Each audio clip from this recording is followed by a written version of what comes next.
প্ৰিয় বন্ধু বান্ধৱীসকল Joyjyoti YouTube channel bumper জিকে অসমীয়া ৱৰ্ল্ডলৈ আপোনাক আদৰণি জনালোঁ। বলক এতিয়া ভিডিঅ'টি আৰম্ভ কৰোঁ। প্ৰথম প্ৰশ্ন, ভাৰতৰ ভিতৰত কোনটো আটাইতকৈ ধুনীয়া অট্টালিকা? শুদ্ধ উত্তৰটো হ'ল ভাৰতৰ উত্তৰ প্ৰদেশৰ আগ্ৰাৰ যমুনা নদীৰ সোপাৰত বগা মাৰ্বলৰ সমাধিস্থল তাজমহল। ভাৰতৰ ভিতৰত আটাইতকৈ ধুনীয়া অট্টালিকা হ'ল তাজমহল। 1631 চনত ইয়াৰ কাম আৰম্ভ কৰা হৈছিল। পৰৱৰ্তী প্ৰশ্ন, গৌতম বুদ্ধৰ জন্মস্থান ক'ত আছিল? শুদ্ধ উত্তৰটো হ'ল ভগৱান বুদ্ধৰ জন্ম হৈছিল খ্ৰীষ্টপূৰ্ব 623 চনত দক্ষিণ নেপালৰ তেৰাই সমভূমিত অৱস্থিত লুম্বিনীৰ পবিত্ৰ অঞ্চলত। পৰৱৰ্তী প্ৰশ্ন, অজন্তা আৰু ইলোৰা গুহা ক'ত অৱস্থিত? শুদ্ধ উত্তৰটো হ'ল মহাৰাষ্ট্ৰৰ ঔৰংগাবাদত অৱস্থিত অজন্তা গুহা মহাৰাষ্ট্ৰৰ জলগাঁও চহৰৰ পৰা প্ৰায় 59 কিলোমিটাৰ আৰু ঔৰংগাবাদ চহৰৰ পৰা 104 কিলোমিটাৰ দূৰত আৰু মুম্বাইৰ পৰা 350 কিলোমিটাৰ পূব উত্তৰত অজন্তা গুহা অৱস্থিত। আনফালে ঔৰংগাবাদৰ পৰা 19 মাইল উত্তৰ পশ্চিমে আৰু অজন্তা গুহাৰ পৰা 80 কিলোমিটাৰ দক্ষিণ পশ্চিমে এলোৰা গাঁৱৰ ওচৰত অৱস্থিত এলোৰা গুহা। পৰৱৰ্তী প্ৰশ্ন, হাৱা মহল ক'ত নিৰ্মাণ কৰা হৈছিল আৰু ইয়াৰ ডিজাইন কোনে কৰিছিল? শুদ্ধ উত্তৰটো হ'ল ভাৰতৰ জয়পুৰ চহৰৰ হাৱা মহল প্ৰাসাদ, যিটো লালচান্দ উস্তাদে ডিজাইন কৰিছিল আৰু 1799 চনত সম্পূৰ্ণ হৈছিল। ৰাজস্থান ৰাজ্যৰ অন্যতম চিনাকি প্ৰতীক হিচাপে গণ্য কৰা হাৱা মহল বতাহৰ প্ৰাসাদ ৰাজস্থানৰ ৰাজধানী জয়পুৰৰ মাজত অৱস্থিত। পৰৱৰ্তী প্ৰশ্ন, হাৱা মহল কোনে নিৰ্মাণ কৰিছিল আৰু কিয় নিৰ্মাণ কৰিছিল?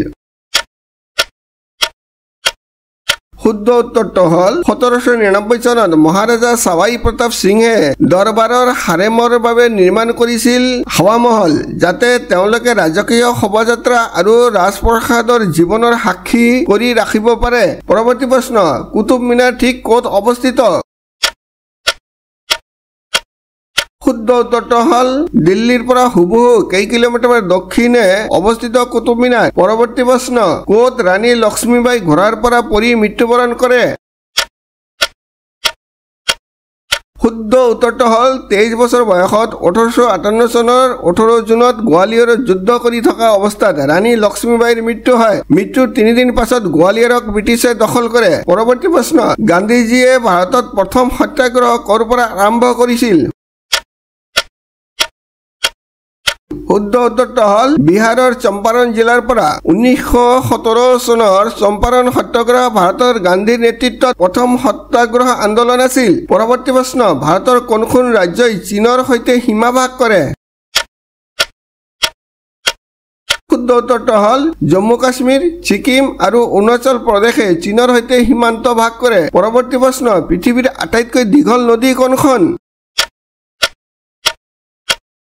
শুদ্ধ উত্তৰটো হ'ল পৃথিৱীৰ দুখন দীঘল নদী হ'ল ভূমধ্য সাগৰলৈ বৈ যোৱা নীল নদী আৰু দক্ষিণ আটলাণ্টিকলৈ বৈ যোৱা আমাজন নদী। শেষ প্ৰশ্ন, ৰাণী লক্ষ্মীবাইৰ ঘোঁৰাৰ নাম কি আছিল?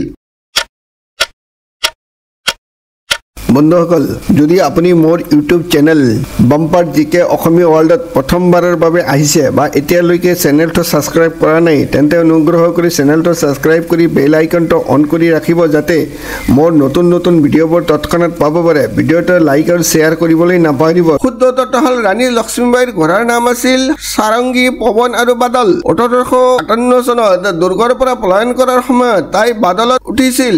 অনুগ্ৰহ কৰি চেনেলটো ছাবস্ক্ৰাইব কৰি বেল আইকনটো অন কৰি ৰাখিব, যাতে মোৰ নতুন নতুন ভিডিঅ'বোৰ তৎক্ষণাত পাব পাৰে। ভিডিঅ'টো লাইক আৰু শ্বেয়াৰ কৰিবলৈ নাপাহৰিব। ভিডিঅ'টো চোৱাৰ বাবে অশেষ ধন্যবাদ।